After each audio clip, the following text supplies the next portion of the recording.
El reloj de pulsera marcaba las 2:01 de la madrugada cuando Alejandro finalmente salió de la clínica.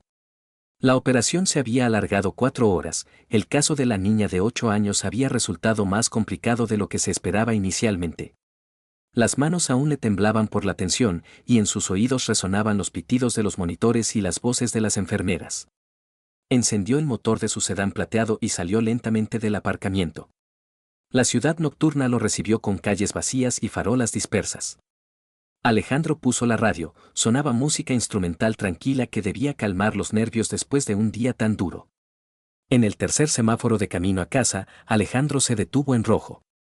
En el carril contiguo se paró un coche rojo, exactamente el mismo modelo que el de Marina. El mismo color, las mismas llantas. Alejandro entrecerró los ojos, tratando de distinguir la matrícula, pero el ángulo no le permitía ver los números con claridad. Seguramente me equivoco, pensó, frotándose los ojos cansados. Marina debe estar durmiendo en casa. Se encendió la luz verde y el coche rojo siguió recto, no giró a la derecha como habría debido hacer hacia su casa. Alejandro dudó un segundo, luego lo siguió. La curiosidad venció al cansancio, quería asegurarse de que realmente se había equivocado. El coche rojo se movía con seguridad, sin saltarse el límite de velocidad. El conductor evidentemente sabía a dónde se dirigía. Al cabo de 15 minutos giró hacia un complejo residencial de lujo en las afueras, precisamente aquel donde vivía su socio comercial Íñigo. Quizás algún conocido tenga el mismo coche, razonaba Alejandro, aparcando a cierta distancia. Las casualidades pasan. El coche rojo se detuvo ante el portal. Salieron dos personas, una mujer con un abrigo largo y oscuro y un hombre alto con un traje caro. A la luz de las farolas no se veían las caras, pero la silueta de la mujer le resultó familiar. Se movía igual que Marina, suavemente, balanceando ligeramente las caderas. La pareja se detuvo ante la entrada del portal. El hombre abrazó a la mujer por la cintura, la atrajo hacia sí. Se quedaron así unos segundos, luego se besaron. No un beso de amistad, sino apasionado, largo. El corazón de Alejandro empezó a latir más deprisa. Entreabrió la puerta del coche, dispuesto a salir y acercarse más, cuando sonó el teléfono. En la pantalla apareció el número de la clínica. Doctor Alejandro, perdone que le moleste tan tarde, la voz de la enfermera de guardia sonaba preocupada. Tenemos problemas con el paciente de la habitación 7. Un hombre de 50 años, ingresó con infarto. Ha entrado en coma, la tensión está bajando. Voy para allá, respondió Alejandro brevemente, echando una última mirada a la pareja del portal. Cuando levantó la cabeza, ya no estaban. El portal permanecía vacío, solo el coche rojo quedaba en el aparcamiento. El camino a la clínica le llevó 20 minutos. Consiguieron estabilizar al paciente, resultó que había tomado una dosis adicional de medicamentos cardíacos sin avisar a los médicos. Alejandro pasó otra hora con él, asegurándose de que el estado se normalizaba. Cuando volvió al complejo de lujo, el aparcamiento estaba vacío. No había rastro del coche rojo. Quizás no era su coche después de todo, pensó Alejandro cansado, dirigiéndose a casa.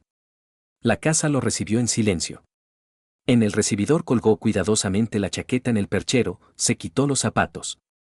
En la estantería estaban las llaves del coche de Marina, en el mismo sitio donde siempre las dejaba. En el armario colgaba su abrigo oscuro, precisamente aquel que había estado llevando los últimos 2 meses. Alejandro subió al dormitorio. Marina dormía en su lado de la cama, vuelta hacia la pared. Respiraba regular y tranquilamente. El pelo se extendía por la almohada, no llevaba maquillaje en la cara, parecía como si se hubiera acostado temprano.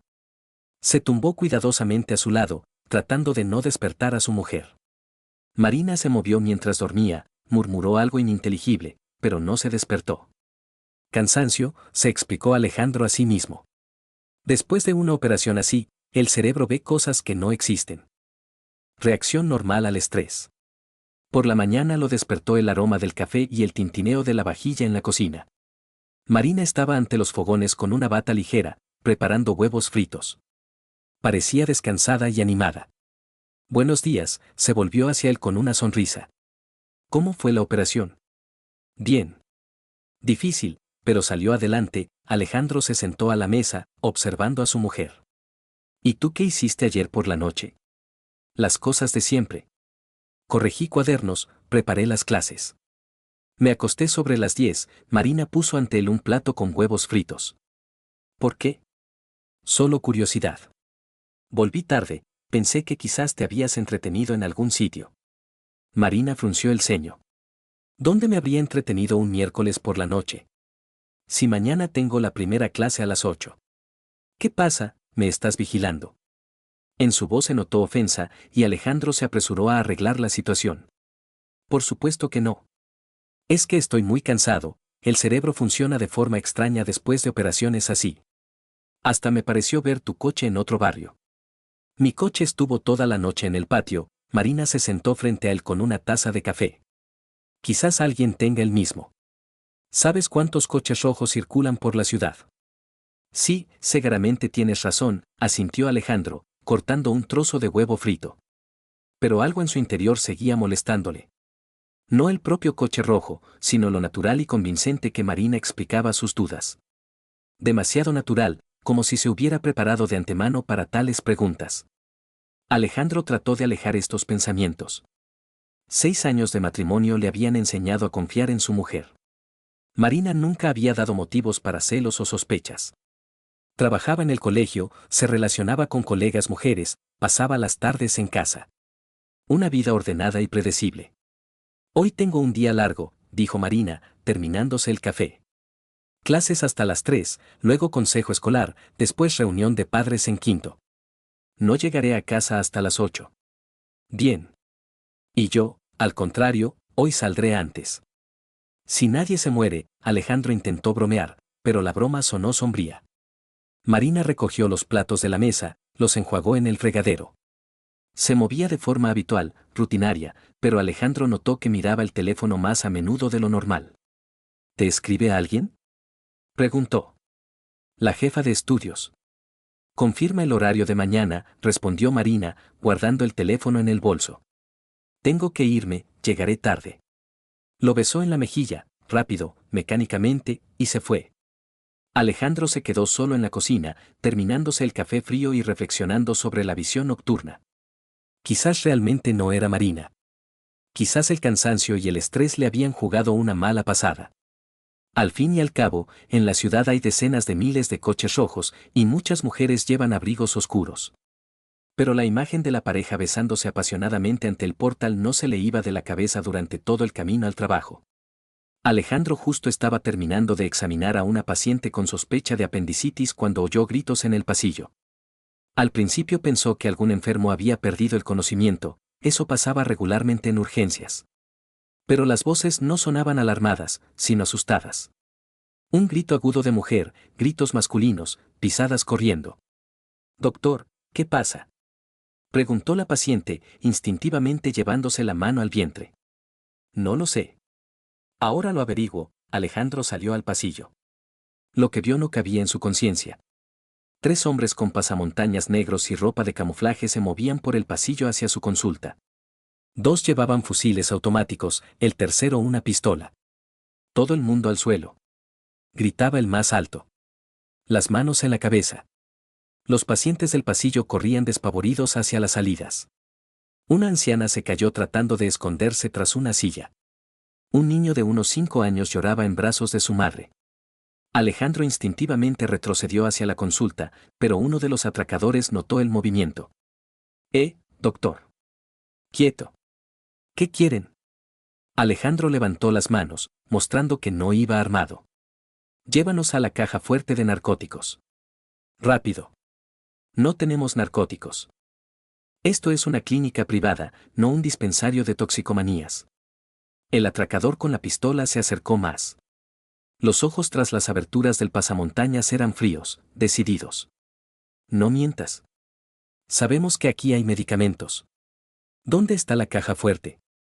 «No les daré los medicamentos. Los necesitamos para las operaciones», dijo firmemente Alejandro. En ese momento apareció corriendo por la esquina el vigilante de la clínica, un ex policía llamado Sergio. «¡Alto! Suelten las armas», gritó. El atracador con el fusil automático se volvió y disparó una ráfaga corta. Sergio cayó, agarrándose el hombro. El pánico en el pasillo se intensificó. Los pacientes gritaban, trataban de esconderse tras los muebles. En algún sitio se oyó cristales rotos. Elena, gritó Alejandro, viendo a su colega al final del pasillo. Llama a la policía. Elena se pegaba a la pared, pálida de terror, pero asintió y sacó el teléfono. Nadie llama a ningún sitio.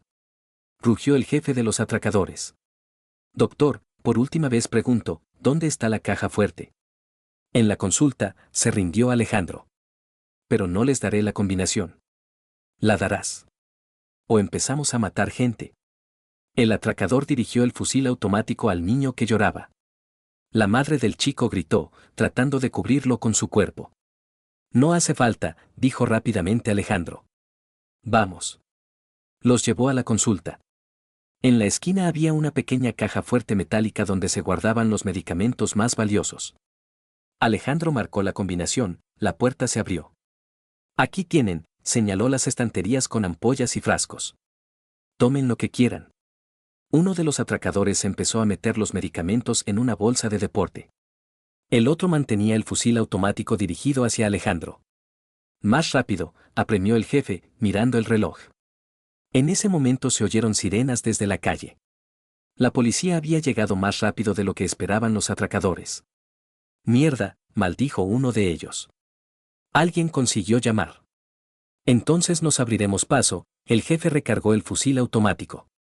Doctor, vendrás con nosotros. Serás escudo humano. No, dijo firmemente Alejandro. Se lanzó bruscamente hacia la puerta, tratando de cerrarla y bloquearla.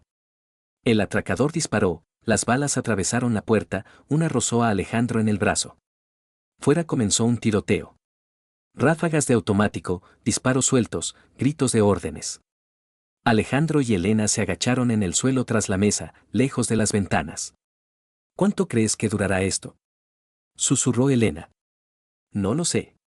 Son idiotas, pero vinieron expresamente a por narcóticos. Significa que sabían que aquí se podían encontrar.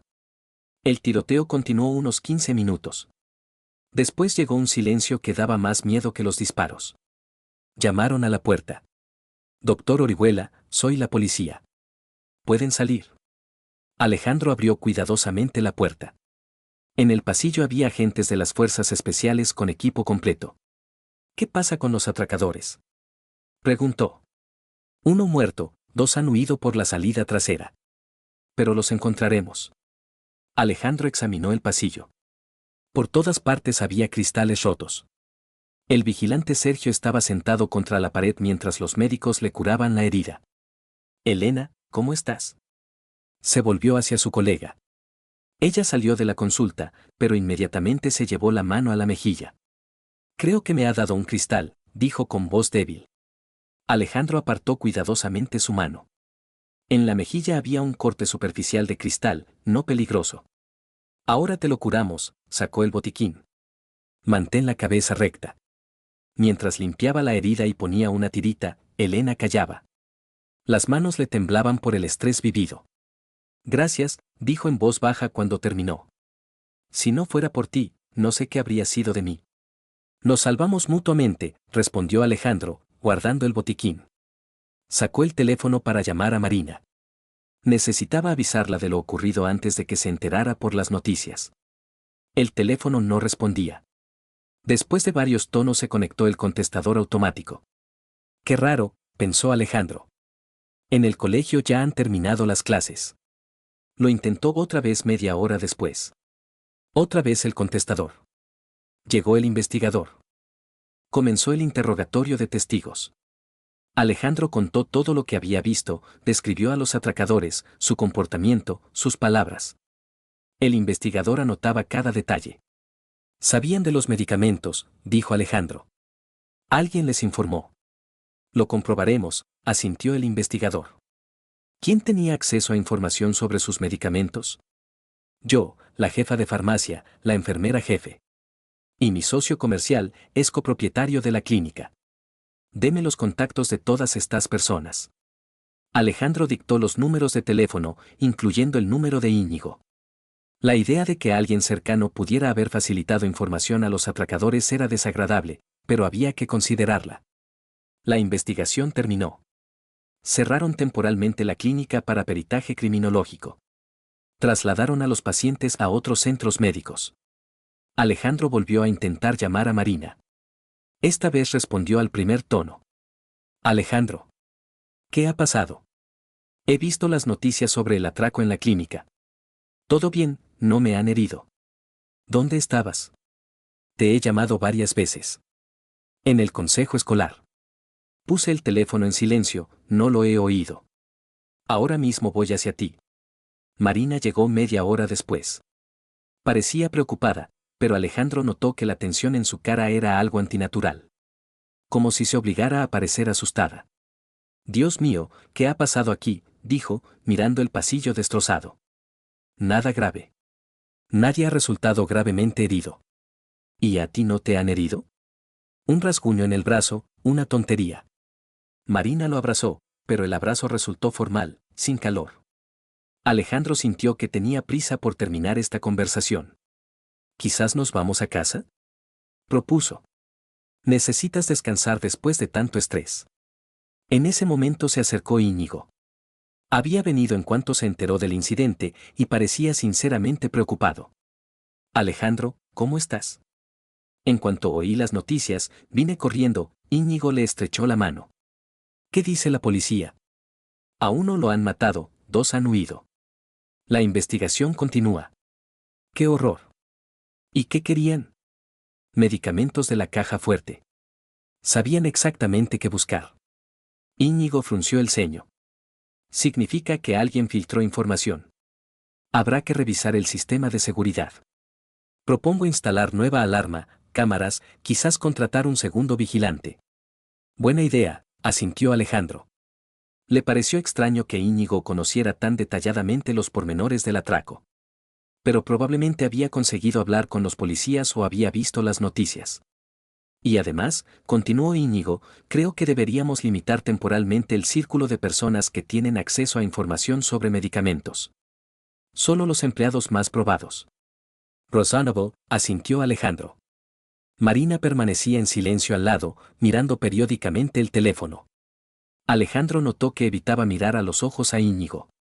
Marina, ¿te acuerdas de Íñigo?, preguntó Alejandro.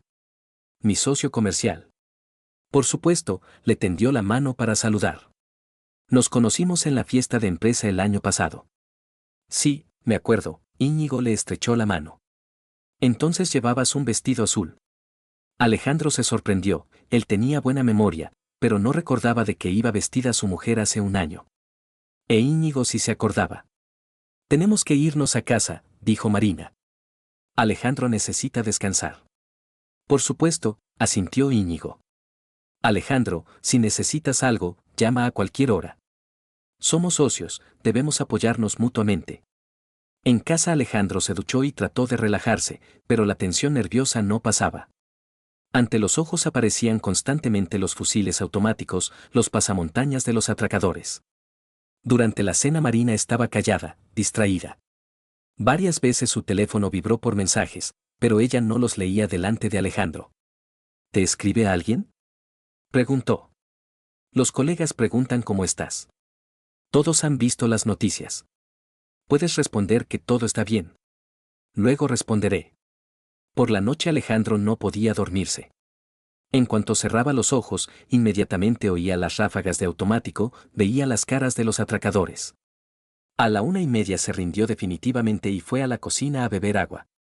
Marina dormía profundamente. No se movía. Pero cuando volvió al dormitorio, notó que su teléfono estaba boca abajo en la mesilla. Normalmente lo dejaba boca arriba.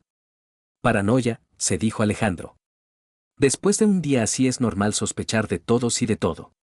Pero el sueño no llegó hasta la mañana. Una semana después del atraco, la clínica reanudó el trabajo. Alejandro decidió organizar una fiesta de empresa para el personal, todos habían sufrido un serio estrés, había que levantar el ánimo del equipo. Marina al principio se negó a ir, alegando cansancio, pero él insistió. Tú también necesitas distraerte, la convenció durante el desayuno. Has estado muy tensa toda la semana. Me preocupo por ti, respondió Marina, sin levantar los ojos del plato. Después de lo que pasó, pienso constantemente que puede ocurrir algo más. No va a ocurrir nada. Hemos reforzado la seguridad, puesto nuevas cámaras. Y además, esto es una fiesta de empresa, no trabajo. Marina asintió, pero Alejandro notó que no parecía simplemente cansada, sino agotada. Tenía ojeras, las manos le temblaban ligeramente cuando sostenía la taza de café. Fueron en su coche, el restaurante rural estaba a 40 kilómetros de la ciudad. Marina estuvo callada todo el camino, mirando por la ventana. El teléfono sonó varias veces, pero ella rechazó las llamadas. ¿Quién llama?, preguntó Alejandro. Mamá. Pero no quiero hablar con ella ahora. Se preocuparía por el atraco. Quizás deberías devolverle la llamada. Si no, se preocupará aún más. Luego. La velada en el restaurante transcurría bien. Los colegas gradualmente se relajaban, compartían impresiones sobre lo vivido, hacían planes para el futuro. Elena se sentaba al lado de Alejandro, y él notó que sonreía a menudo, por primera vez en mucho tiempo parecía realmente tranquila. ¿Cómo te encuentras?, preguntó, señalando su mejilla, donde del corte quedaba una cicatriz apenas visible. Bien. Ni siquiera se ve la cicatriz, se tocó la mejilla con los dedos. Marina se sentaba al otro lado de la mesa, charlaba con las enfermeras, pero Alejandro veía que miraba constantemente el teléfono. Varias veces se levantó, supuestamente al baño, pero se entretenía mucho. Tu mujer no tiene muy buen aspecto, notó Elena en voz baja. Quizás también necesita descansar. Sí, se preocupó mucho por el atraco. Más que yo mismo. Entiendo. Las mujeres reaccionan de otra manera a estas cosas. A las 11 de la noche terminó la fiesta de empresa. Alejandro se despidió de los colegas, y él y Marina se subieron al coche. ¿Lo has pasado bien?, preguntó, arrancando el motor. Sí, gracias. Tus colegas son buena gente. Marina parecía más relajada que en los últimos días. Quizás la velada realmente le había sentado bien. La carretera estaba vacía, en día laborable después de las 11 poca gente circulaba por las carreteras rurales. Alejandro puso música y condujo tranquilamente, sin exceder la velocidad. Marina dormitaba en el asiento del pasajero. Ya habían recorrido la mitad del camino cuando Alejandro notó en el retrovisor la luz de unos faros detrás de ellos. Un camión se movía muy rápido, mucho más que la velocidad permitida. ¡Qué idiota!, murmuró Alejandro, arrimándose al carril derecho para dejar adelantar. Pero el camión no adelantaba.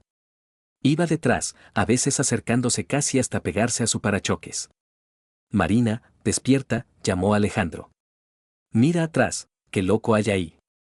Marina abrió los ojos, se volvió. Segaramente borracho. Vamos a pararnos, que pase. Alejandro puso las luces de emergencia y empezó a reducir velocidad, pero en ese momento el camión aceleró bruscamente y se puso a adelantar. Y en lugar de volver a su carril, siguió circulando por el contrario. ¿Qué hace? Marina se agarró a la manilla de la puerta. Alejandro comprendió lo que pasaba cuando vio el coche que venía de frente. Un turismo circulaba hacia ellos. La colisión era inevitable, o el camión chocaría contra el turismo o contra su coche. No había tiempo para reflexionar. Alejandro giró bruscamente el volante a la derecha, saliéndose de la carretera hacia la cuneta. El coche saltó sobre los baches, chocó contra un poste del tendido y volcó. Lo último que recordó Alejandro antes de perder el conocimiento fue el olor a gasolina y el crujido del metal rompiéndose. Despertó por el grito de Marina. Ella colgaba en el coche volcado, sujeta por el cinturón de seguridad, y trataba de desabrochárselo. Alejandro. Alejandro, despierta. El coche está ardiendo. Alejandro abrió los ojos. Efectivamente, del capó salía humo y en algún sitio crepitaba el fuego. El dolor en las costillas era tan fuerte que era difícil respirar. Hay que salir, dijo con voz ronca, desabrochándose el cinturón. Salieron por las ventanillas rotas unos segundos antes de que el coche se incendiara. Marina yacía en la hierba, sujetándose la cabeza. Tienes conmoción, dijo Alejandro, examinándola. No te muevas. ¿Y tú? Bien. Permanecieron tumbados en la hierba de la cuneta, viendo cómo ardía su coche. El camión había desaparecido, el conductor ni siquiera se había parado a ver qué había pasado. A los 10 minutos llegó la ambulancia. Alguien de los conductores que pasaban por allí había llamado a los servicios de emergencia. En el hospital ingresaron a Marina en neurología con conmoción cerebral. Alejandro fue a parar a traumatología, múltiples contusiones, pero sin peligro para la vida. Al día siguiente, cuando cojeaba por el pasillo visitando a su mujer, la enfermera le trajo las cosas de su coche destrozado. Todo lo que habían conseguido salvar antes de la llegada de los bomberos. El bolso de Marina estaba roto, el contenido esparcido. Alejandro recogía sus cosas cuando encontró en uno de los compartimentos una pequeña tarjeta SIM. Dio vueltas a la tarjeta en las manos, tratando de recordar de dónde podía haber salido. Marina tenía un teléfono, una tarjeta.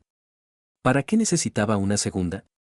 ¿Qué es esto?, preguntó cuando fue a ver a Marina a la habitación. Ella yacía con la cabeza vendada, parecía débil y pálida. Al ver la tarjeta SIM, frunció ligeramente el ceño.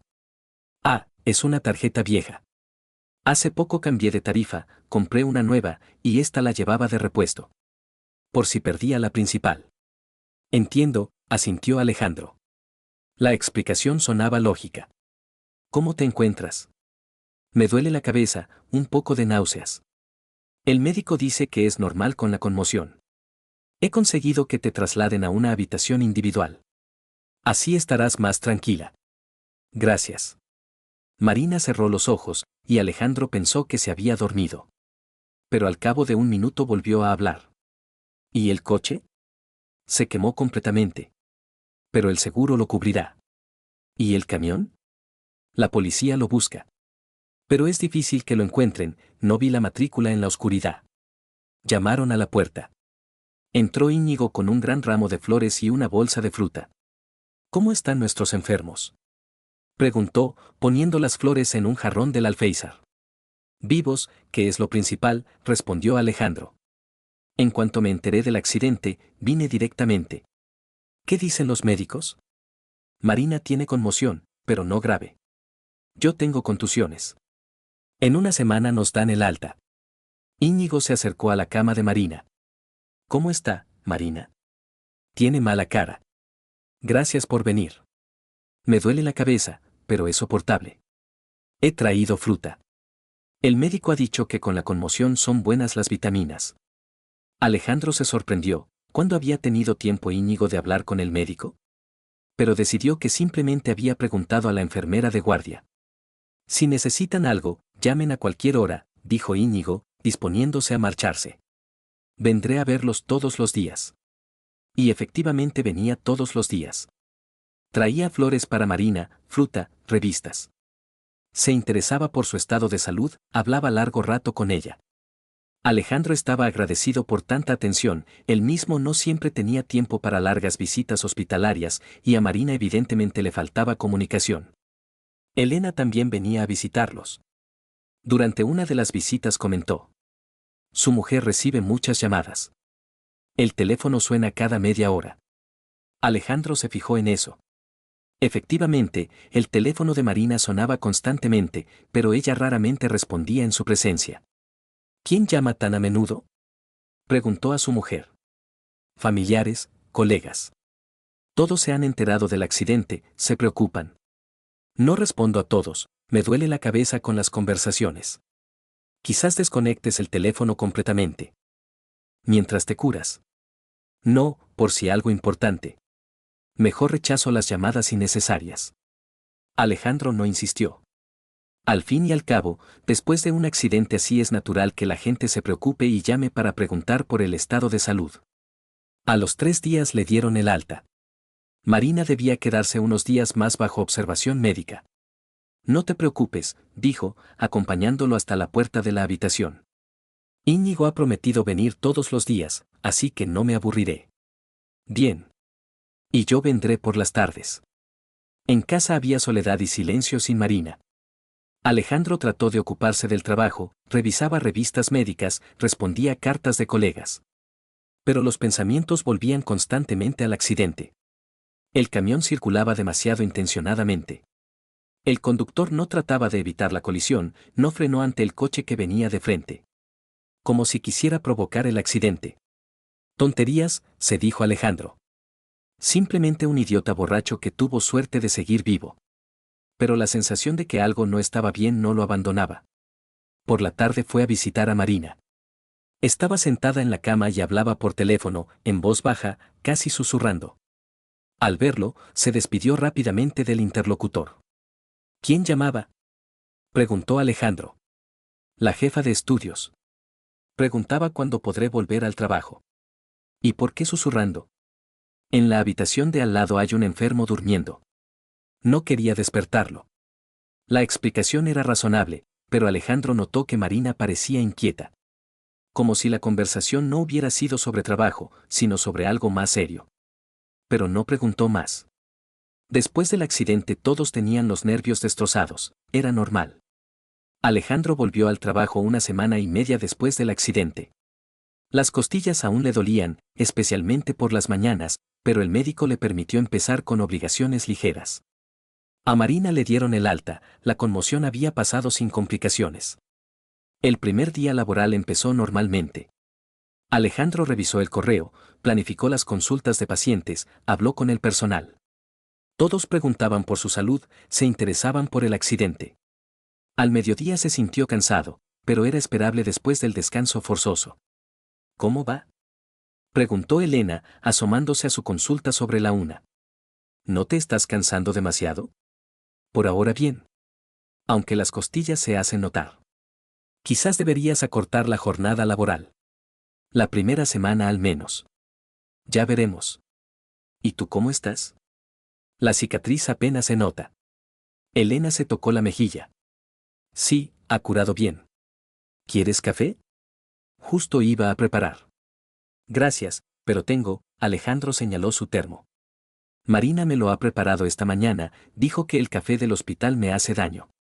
Elena sonrió y se fue. Alejandro volvió al trabajo. Media hora después del pasillo llegaron sonidos extraños, tos, estertores, el gemido débil de alguien. Alejandro se asomó de la consulta y vio a una enfermera que se sujetaba la garganta y trataba de decir algo. Su cara estaba amoratada. ¿Qué le pasa? Corrió hacia ella. La enfermera señaló hacia la sala de descanso, donde estaba el dispensador de agua. De allí llegaban sonidos que Alejandro conocía demasiado bien, estertores de una persona que se asfixia por edema pulmonar. En la sala había 3 personas en el suelo. Elena se retorcía en convulsiones, de la boca le salía espuma rosada. 2 camilleros estaban inconscientes, la respiración superficial. Se lanzó hacia Elena, le comprobó el pulso. Rápido, filiforme. Pupilas dilatadas, piel fría y húmeda. Signos clásicos de envenenamiento. Elena, ¿me oyes? Ella abrió los ojos, trató de decir algo, pero en lugar de palabras de la boca le corrió espuma. Alejandro examinó rápidamente al resto de víctimas. Todos tenían los mismos síntomas, envenenamiento agudo con lesión del sistema respiratorio. Necesitaban reanimación inmediata. ¿Qué bebieron? ¿Comieron? Preguntó a la enfermera que aún podía hablar. Agua, del dispensador, dijo con voz ronca. Todos bebimos, la misma agua. Alejandro se acercó al dispensador, olió. Ningún olor extraño. Pero eso no significaba nada, muchos venenos no tienen olor. Metieron a todos en reanimación. Intubación, ventilación artificial, goteros con antídotos. ¿Qué les pasa?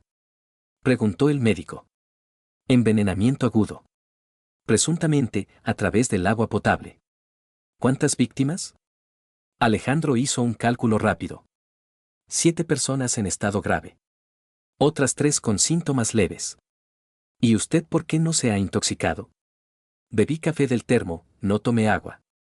Al cabo de una hora llegó la policía. El investigador resultó ser la misma persona que había investigado el atraco. Otra vez su clínica, comentó sombríamente. ¿Qué ha pasado esta vez? Alejandro contó todo lo que sabía. El investigador tomaba notas, haciendo de vez en cuando preguntas aclaratorias. ¿Quién tenía acceso al dispensador? Todos los empleados. Está en la sala de descanso común. ¿Cuándo cambiaron el agua por última vez? Ayer por la mañana. Vino el servicio de reparto, como siempre. Deme los contactos de ese servicio. Alejandro dictó el número de teléfono de la empresa que atendía su dispensador desde hacía 2 años. ¿Tienen sospechas de quién pudo hacerlo? Competidores, quizás. Después del atraco reforzamos la seguridad, Se les hizo más difícil actuar directamente. Así que decidieron actuar a escondidas. Lógico. Comprobaremos todas las versiones. Cerraron otra vez la clínica para peritaje. Trasladaron urgentemente a los pacientes a otros centros médicos. Alejandro se quedó esperando los resultados del análisis del agua. Marina vino en cuanto se enteró de lo ocurrido. Parecía asustada, pero de alguna manera distante. Lo abrazó, pero el abrazo fue formal. ¿Cómo estás? ¿No te has intoxicado? No, tuve suerte. Pero Elena está en la UCI. Estado grave. ¡Qué horror! ¿Quién pudo hacer algo así? No lo sé. La policía investiga. Marina callaba, miraba el dispensador precintado. Alejandro notó que le temblaban las manos. ¿Estás bien? Sí, es que, después del hospital tengo los nervios alterados. Cada noticia la vivo como una catástrofe. Entiendo. Quizás deberías coger la baja. Descansar otra semana. No, el trabajo distrae. En casa solo pienso en cosas malas. Íñigo vino por la tarde, cuando había terminado el alboroto principal. Como siempre, parecía preocupado y dispuesto a ayudar. Alejandro, ¿qué pasa? Ya es el segundo incidente en un mes. Yo mismo no lo entiendo. Parece que alguien quiere arruinar la clínica intencionadamente. ¿Competidores? Probablemente. No tengo otros enemigos. Íñigo miró pensativo el equipo presentado. ¿Sabes qué propongo? Traslademos temporalmente a todos tus pacientes a mi clínica. Tengo plazas libres, buen equipamiento. Y tú mientras tanto resuelves estos problemas. Eso costará caro. Alquiler de habitaciones adicionales, personal. No te preocupes por el dinero. Somos socios, debemos apoyarnos mutuamente. Si hace falta, pediremos un crédito para restaurar tu clínica. Conozco un banco que da buenas condiciones al negocio médico. Alejandro se sorprendió de tanta generosidad. Íñigo proponía prácticamente mantener su clínica a su costa. Es muy generoso por tu parte. ¿Qué va? Somos amigos, no solo socios. Y además, tu clínica es parte de nuestro negocio común. Sus pérdidas me afectarán también a mí. Entonces acepto. Gracias. Quedaron en encontrarse mañana para discutir los detalles. Íñigo se fue, prometiendo preparar los documentos. En casa Alejandro trató de relajarse, pero no lo conseguía. Las imágenes de los colegas asfixiándose le venían a los ojos. Especialmente Elena llamaba al hospital cada 2 horas, preguntando por su estado. ¿Quizás tomes algo tranquilizante?, propuso Marina. Tengo somníferos suaves, me los recetó el médico después del hospital. No, gracias. Quiero mantener la conciencia clara, por si pasa algo. Marina tomó una pastilla ella misma y se acostó sobre las 10. Alejandro se quedó en el salón, leyó literatura médica sobre envenenamientos. Pero el cansancio pudo con él. A las 2 de la madrugada lo despertó un ruido extraño, como si algo hubiera caído en el recibidor. Alejandro se levantó, escuchó. Silencio. Salió cuidadosamente del dormitorio. Marina dormía profundamente, ni siquiera se movía, el somnífero actuaba fuerte. En el recibidor estaba oscuro, pero Alejandro notó que la puerta de entrada estaba entreabierta. Recordaba perfectamente haberla cerrado con todas las cerraduras. Al encender la luz, vio que la puerta había sido forzada. Las cerraduras permanecían intactas, pero el marco había sido abierto cuidadosamente, trabajo de profesional. Alejandro recorrió rápidamente el piso. En el salón faltaban el ordenador y el disco duro externo con copias de seguridad. En el despacho habían forzado los cajones de la mesa, esparcido documentos. Los ladrones habían sido muy selectivos. No tocaron la tecnología cara, las joyas de su mujer quedaron en su sitio. Solo se llevaron lo relacionado con el trabajo de la clínica, documentos médicos, base de datos de pacientes, informes financieros. Alejandro llamó a la policía. Vino el mismo investigador que había investigado el atraco y el envenenamiento. ¿Qué se han llevado? El ordenador con la base de pacientes, documentos de la clínica, informes financieros del último año. Dinero, objetos de valor. No los han tocado. El investigador examinó la puerta forzada. Trabajo profesional. Sabían qué buscar. Y sabían que la mujer dormía con somníferos. La última observación hizo que Alejandro se pusiera alerta. Efectivamente, los ladrones actuaron con mucha seguridad, como si conocieran la rutina de la familia. Parece que el envenenamiento en la clínica y el robo están relacionados. Alguien quiere acceder a sus asuntos. Quizás en la base de pacientes hay algo valioso. No lo sé. Historiales médicos normales, historias clínicas. Lo comprobaremos. Y a usted le aconsejo reforzar la seguridad de la casa.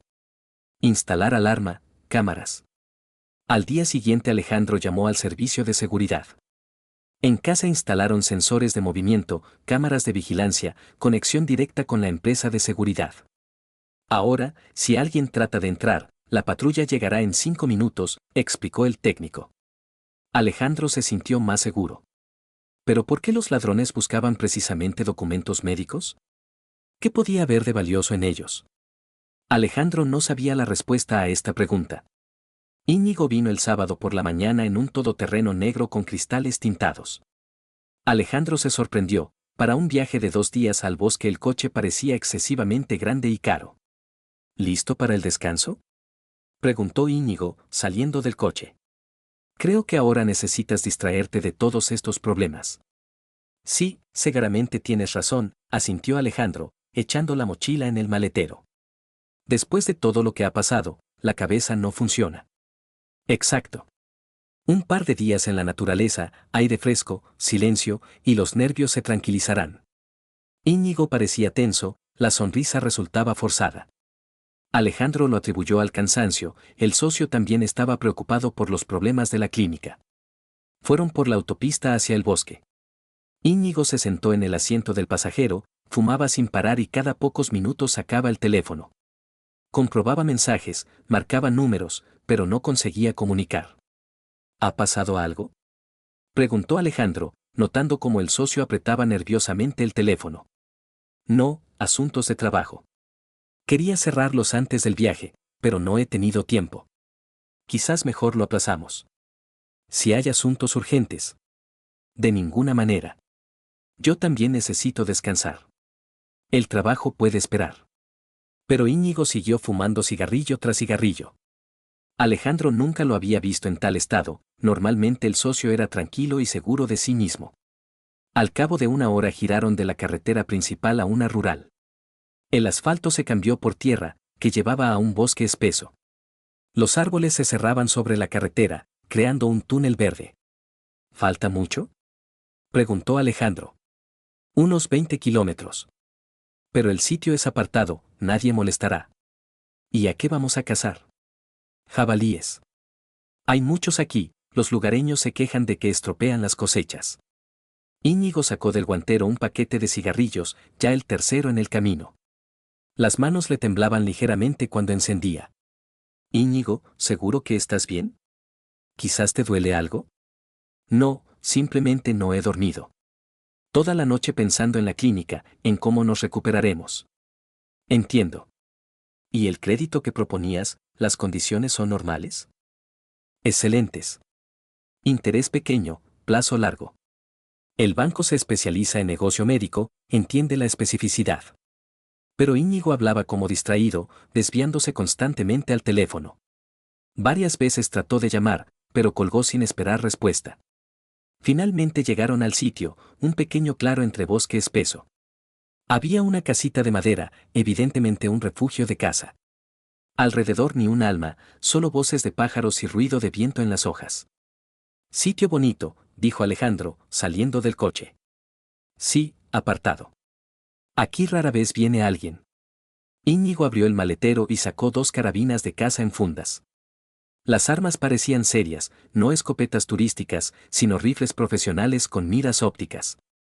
Esta es para ti, le tendió a Alejandro una carabina. Arma probada, dispara con precisión. Alejandro cogió el rifle, sintiendo su peso. Sabía manejar armas, en el instituto había pasado preparación militar, pero desde entonces disparaba raramente. ¿Y las balas? Aquí, Íñigo mostró una caja con cartuchos. Calibre grande, para jabalí lo ideal. Cargaron los rifles y se fueron al bosque. Íñigo se comportaba como cazador experto, mostraba huellas, explicaba dónde podían estar los animales. Pero seguía pareciendo tenso. En el descanso junto al río, Íñigo sacó su carabina, empezó a apuntar a los árboles. Alejandro estaba sentado en un tronco caído, bebía agua de la cantimplora. Buena óptica, dijo Íñigo, mirando por la mira. Se ven hasta las hojas en las ramas lejanas. Dirigió el rifle hacia Alejandro, como comprobando la nitidez de la imagen. En ese momento sonó un disparo. La bala silbó a unos centímetros de la cabeza de Alejandro y golpeó el árbol detrás de él. La corteza explotó en astillas. ¡Demonios!, gritó Íñigo, soltando el rifle. Perdona, Alejandro. Se me enganchó el gatillo en una rama. Alejandro permanecía sentado, sin poder moverse. El corazón le latía locamente, en los oídos zumbaba. Un segundo más y la bala le habría dado en la cabeza. Tú, casi me matas, dijo con voz ronca. Perdón, perdón. No quería. Íñigo corrió hacia él, la cara pálida del susto. ¿Estás entero? ¿No herido? No, todo bien. Solo me he asustado. Yo también. Maldita sea, debería haber comprobado el seguro. Perdona, Alejandro, es culpa mía. Alejandro gradualmente se tranquilizó. Los accidentes de caza son cosa normal. Los cazadores inexpertos cometen constantemente tales errores. Íñigo evidentemente se asustó por lo ocurrido. Bueno, olvidémoslo. Pero ten más cuidado. Por supuesto, por supuesto. No volverá a pasar. Continuaron la caza, pero el ambiente se había estropeado. Alejandro no podía quitarse de la cabeza el pensamiento de lo cerca que había estado la muerte. E Íñigo se puso aún más nervioso que por la mañana. Hacia la tarde volvieron al refugio. No habían encontrado jabalíes, evidentemente los animales se habían ido a otros lugares. Íñigo encendió una hoguera, sacó provisiones y una botella de vodka. «¿Por qué todo haya salido bien?», dijo, llenando los vasos. «Por la suerte», asintió Alejandro. Íñigo se bebió el suyo de un trago e inmediatamente se sirvió otro. Luego otro más. Alejandro bebía con moderación, después del incidente del disparo quería mantener la claridad de conciencia. Junto a la hoguera había una radio portátil, evidentemente comunicación con la civilización en caso de situaciones de emergencia. Periódicamente se oían voces, otros cazadores en el bosque se comunicaban entre sí. Los plazos apremian, se oyó una voz femenina. Hay que actuar más rápido. Entendido, respondió una voz masculina. ¿Y la seguridad? Todo bajo control. Lo principal. Íñigo saltó bruscamente hacia la radio y cambió la frecuencia. Las voces desaparecieron, sonó otra onda con interferencias. ¿Qué era eso?, preguntó Alejandro. No lo sé. Seguramente cazadores de la zona vecina. Hablan de los plazos de caza. ¿Y qué tiene que ver la seguridad? Ni idea. Quizás hablaban de las normas de caza. Pero Íñigo parecía inquieto. Se bebió otro vaso de vodka, luego otro más. A las 11 de la noche ya estaba visiblemente borracho. ¿Sabes, Alejandro?, dijo, mirando al fuego. A veces en la vida hay que hacer cosas terribles. Por dinero, por el futuro. ¿De qué hablas? Así, reflexiono. El negocio es cosa cruel. Competencia, deudas, problemas. No siempre puedes mantenerte honrado. ¿Hablas de la clínica? De la clínica también. Hemos invertido mucho dinero, mucho esfuerzo. Y ahora todo está en peligro. Robos, envenenamientos. Puede que alguien quiera arruinarnos. Íñigo se terminó la vodka directamente de la botella. O puede que simplemente no tengamos suerte. Una mala racha de esas. Lo principal es no rendirse, dijo Alejandro. Saldremos adelante. Restauraremos la clínica, pondremos en orden la seguridad. Sí, por supuesto. Saldremos adelante. Pero en la voz de Íñigo no había seguridad. Miraba el fuego con la vista perdida, de vez en cuando murmuraba algo ininteligible. Alejandro se acostó en el saco de dormir, pero no conseguía dormirse durante mucho tiempo. El disparo accidental, las extrañas voces de la radio, las confesiones alcohólicas del socio, todo eso formaba un cuadro inquietante. Seguramente simplemente está preocupado por el negocio, pensaba Alejandro. Después de todos estos problemas, cualquiera se pondría nervioso. Pero la sensación de peligro no lo abandonaba. Algo en el comportamiento de Íñigo estaba mal. Demasiadas casualidades, demasiadas rarezas. Por la mañana recogieron rápidamente y se fueron a casa. Íñigo estaba hosco por la resaca, casi no hablaba. Por el camino se detuvo varias veces para hablar por teléfono, pero se alejaba de la máquina. ¿Todo bien?, preguntó Alejandro cuando se acercaban a la ciudad. Sí, asuntos de trabajo. Mientras nosotros descansábamos, se acumularon los problemas. Entiendo. Y la casa, la próxima vez ten más cuidado con las armas. Por supuesto. Perdona otra vez por lo de ayer. No volverá a pasar. Íñigo dejó a Alejandro en casa y se fue inmediatamente, sin despedirse como es debido. Alejandro miraba cómo se alejaba el todoterreno negro y no podía librarse del pensamiento de que algo había cambiado en su relación. Pero que exactamente, no lo entendía. Alejandro estaba en el aeropuerto, mirando el panel de vuelos cancelados. Su avión a la capital debía haber despegado a las 9 de la mañana, pero una hora antes del vuelo llegó un mensaje: la conferencia se cancelaba por enfermedad del ponente principal. Disculpen las molestias, dijo la chica del mostrador de facturación. Los organizadores prometen trasladar el evento al mes que viene. Alejandro recogió los documentos y el equipaje. Los 3 días en la capital prometían ser interesantes: nuevas técnicas de tratamiento, comunicación con colegas, la posibilidad de distraerse de los problemas de la clínica. Ahora los planes se habían venido abajo. Sacó el teléfono para llamar a Marina y comunicarle que volvía, pero luego cambió de idea. Su mujer pensaba que se había ido por 3 días. ¿Por qué no darle una sorpresa agradable? Alejandro pidió un taxi y fue a la floristería. Compró un gran ramo de rosas rojas, las flores favoritas de Marina. Luego pasó por el supermercado por champán y una tarta. Una velada romántica para 2, exactamente lo que hacía falta después de todo el estrés vivido. Llegó a casa hacia mediodía. Marina debía estar en el trabajo, tenía clases hasta las 3. Podía preparar todo para su regreso, decorar el piso, preparar la cena. Pero junto al portal estaba un coche conocido, el sedán azul oscuro de Íñigo. Alejandro se extrañó: ¿de qué podían hablar con su mujer?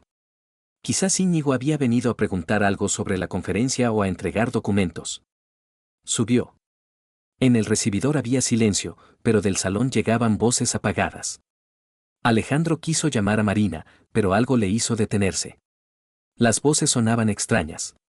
Dejó cuidadosamente las bolsas en el suelo y prestó atención. Del salón no llegaba ni una palabra, pero se oían otros sonidos: roce de ropa, crujido del sofá, respiración silenciosa. El corazón de Alejandro empezó a latir más rápido. Se quitó silenciosamente los zapatos y fue por el pasillo hacia el salón. La puerta estaba entreabierta. Lo que vio le dejó petrificado. Marina estaba en brazos de Íñigo en el sofá. Se besaban apasionadamente, las manos de él acariciaban su cuerpo por encima de la blusa desabrochada. «Como te he echado de menos», susurraba Marina entre besos. «Y yo te he echado de menos. Especialmente después de que él se fuera al aeropuerto. Por fin podemos no escondernos». «¿Y si vuelve antes?». «No volverá. Tiene conferencia hasta el jueves». Alejandro se quedó en la puerta, sin poder moverse. El cerebro se negaba a aceptar lo que veía. Esta no era su mujer, no era su socio comercial.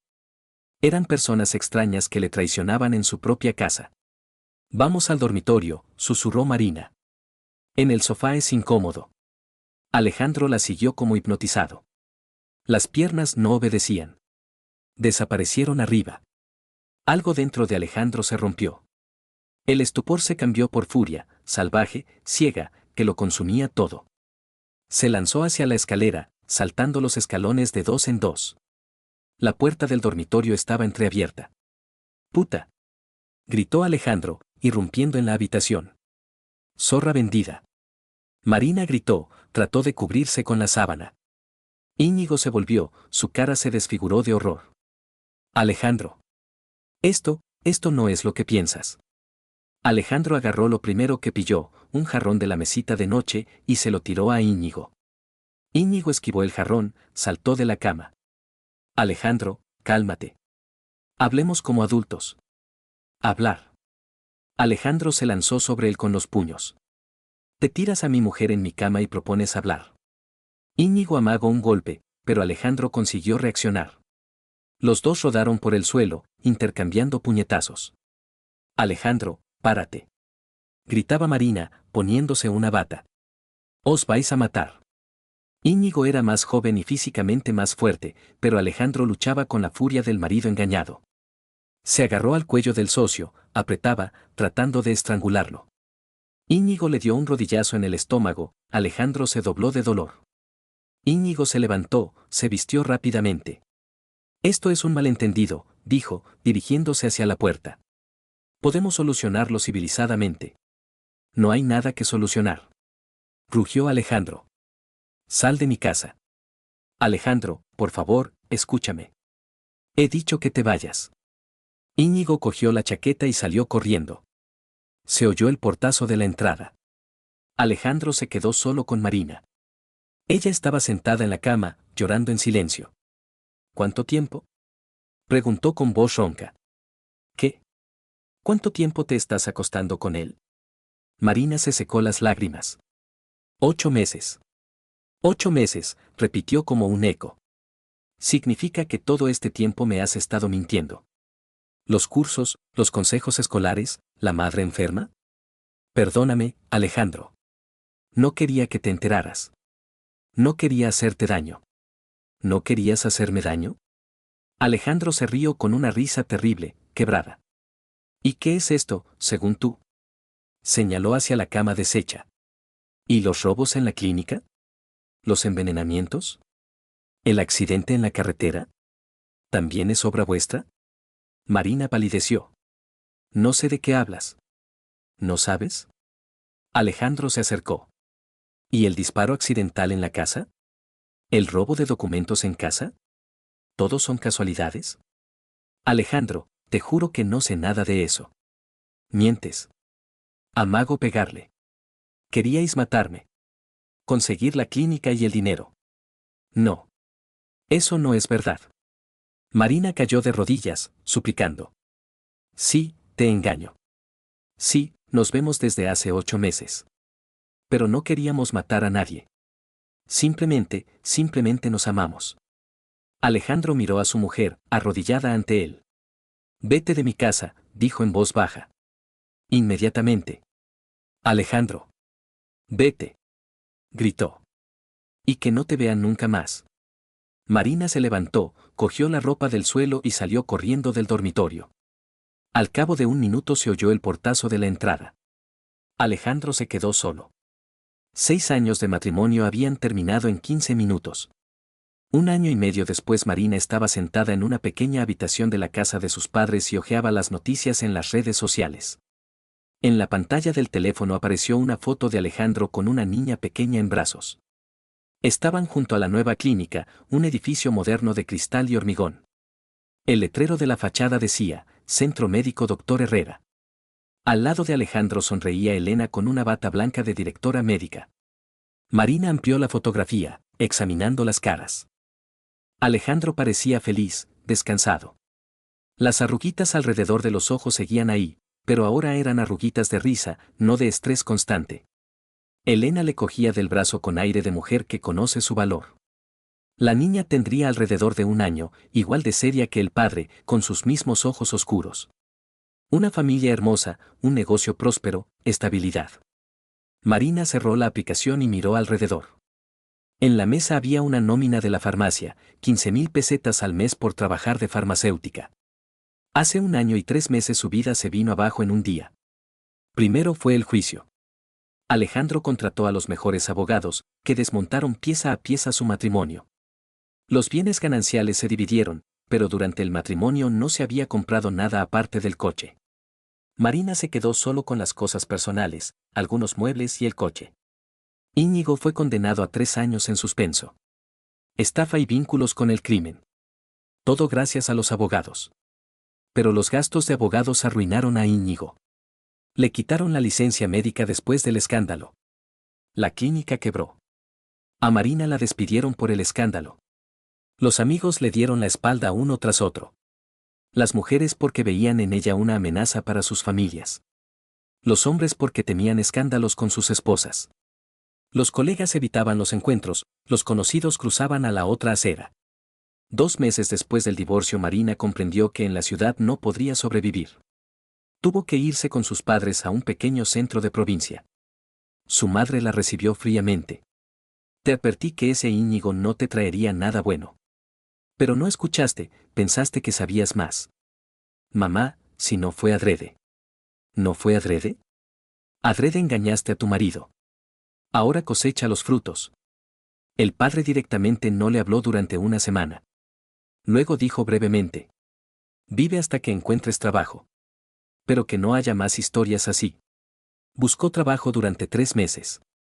Finalmente consiguió trabajo de dependienta. Los meses se alargaron en una sucesión monótona. Levantarse a las 7 de la mañana, trabajo hasta las 8 de la tarde, el camino a casa en autobús. Íñigo llamó los primeros 6 meses después del juicio. Se quejaba de problemas económicos, pedía dinero prestado, proponía verse. Marina, intentemos empezar de nuevo. Quizás nos vayamos a otra ciudad, donde nadie nos conozca. ¿Con qué? Tú no tienes dinero, yo tampoco. Encontraremos algo. Íñigo, entiendes que entre nosotros todo ha terminado. Por tu culpa lo he perdido todo. Yo también lo he perdido todo. Tú lo perdiste por tu elección. Y yo perdí al marido, la casa, el trabajo, los amigos. ¿Y para qué? ¿Por unos meses de pasión? Íñigo se ofendió y dejó de llamar. Al cabo de un mes, Marina se enteró por conocidos comunes de que salía con una enfermera del hospital provincial. Joven, guapa, libre. Ella no tenía un pasado que impidiera construir una relación. Marina no sintió celos. Solo vacío y la comprensión de que para Íñigo ella había sido solo una aventura temporal. Una amante cómoda que le ayudaba a conseguir el control de la clínica de Alejandro. Ahora, 1 año y medio después, veía el resultado de su elección con toda claridad. En la pantalla del teléfono apareció una nueva foto de la cuenta de Alejandro. Estaba con su familia de vacaciones en un balneario. Moreno, sonriente, cogía a la niña de la mano mientras daba sus primeros pasos por la arena. Elena los fotografiaba, a juzgar por la sombra en la arena. Marina amplió la fotografía, tratando de distinguir los detalles. Recordó cómo habían ido al mar con Alejandro en la luna de miel. Hotel modesto, ahorro en las comidas, alegría por cada niñedad. Entonces le parecía que eran pobres. Ahora comprendía que habían sido ricos. Tenían amor, confianza, planes comunes. ¿Y qué tenía ella ahora? Marina examinó la habitación. Cama de hierro con colchón que crujía, televisor viejo que solo captaba 3 canales, armario con un par de vestidos y vaqueros. En la cocina su madre preparaba la cena, patatas con conservas. Su padre veía las noticias, tosiendo de vez en cuando, los pulmones estaban estropeados por 40 años fumando y trabajando en la fábrica. Marina, ven a cenar, la llamó su madre. Ya voy. Cerró el teléfono y se acercó al espejo. El reflejo la sorprendió desagradablemente, cara demacrada, ojos apagados, ropa barata del mercado local. A los 36 años parecía de 45. En 1 año y medio no había conocido ni un solo hombre que se interesara por ella. En la ciudad pequeña todos se conocían, aparecían pocas caras nuevas. Y los hombres locales de su edad o estaban casados o tenían serios problemas con el alcohol. Una vez entró en su farmacia un taxista divorciado. Se conocieron, hablaron. La invitó al cine. Tengo coche, piso, trabajo estable, decía tomándote en un café barato. No tengo hijos, pero quiero. Y usted es guapa, con estudios. Quizás probamos a salir. Marina le miraba, cara sencilla y honesta, manos callosas, olor a tabaco y colonia barata, y comprendía que no podía. No porque él fuera malo. Simplemente ella aún recordaba otra vida. Recordaba lo que era ser la mujer de un médico de éxito, ir en coche caro, comprar ropa de marca. Perdone, pero no estoy preparada para una relación, dijo. Entiendo. Y si cambia de idea, llame. No volvió a entrar en la farmacia. Marina se sentó a la mesa con sus padres. El padre masticaba silenciosamente las patatas, la madre contaba noticias de los vecinos. ¿Te acuerdas de Tania Boronina, con la que estudiaste en el colegio? Ayer vino a ver a su madre. En coche nuevo, toda elegante. Dice que encontró marido en el centro provincial, algún empresario. Están construyendo una casa, van de vacaciones al extranjero. Qué bien por ella, respondió brevemente Marina. Eso pienso yo, hay que buscarte aquí una buena persona. Marina no discutió. Después de cenar, Marina volvió a su habitación y abrió otra vez el teléfono. En el Messenger había un mensaje de Íñigo, el primero en 6 meses. Hola. ¿Cómo estás? He oído que vives con tus padres. Yo me voy a casar. Luz es buena chica, sencilla. No como, bueno, ya entiendes. Se me ocurrió escribirte. No sé por qué. Quizás para pedirte perdón. O para despedirme del pasado. En fin, que tengas suerte. Marina releyó el mensaje 2 veces y lo borró sin responder. ¿Qué podía decirle? ¿Qué le perdonaba? ¿Qué no le perdonaba? ¿Qué más daba? Él ya vivía otra vida. Abrió la página de Alejandro otra vez. No había fotos nuevas, pero en la descripción del perfil había aparecido una entrada. El Centro Médico Dr. Herrera ha sido reconocido como la mejor clínica privada de la región del año. Marina recordó cómo habían planeado con Íñigo apoderarse del negocio de Alejandro. Entonces parecía una aventura romántica, engañar al marido ingenuo, conseguir el dinero, empezar una vida nueva juntos. Ahora comprendía qué estupidez había sido. Alejandro no era ingenuo, era confiado. Creía en las personas a las que amaba. Y esa confianza le hacía más fuerte, no más débil. Marina apagó el teléfono y se acostó. Mañana otra vez trabajo, viaje a casa en autobús abarrotado. Luego cena con los padres, televisión, sueño. Y así cada día, sin fines de semana, sin vacaciones, sin esperanza de cambios. Cerró los ojos y trató de imaginar cómo habría sido su vida si no hubiera conocido a Íñigo. Alejandro se habría convertido en un médico famoso. Quizás habrían tenido hijos. Habrían viajado, hecho planes, se habrían alegrado de los éxitos del otro. En lugar de eso, estaba acostada en una habitación contando los días hasta la siguiente paga. Fuera siguió sonando la lluvia, en algún sitio de la casa sonaba la radio. Sonidos de la vida provincial corriente, de la que no había salida. Marina se volvió hacia la pared y se durmió, comprendiendo que esta era su nueva realidad.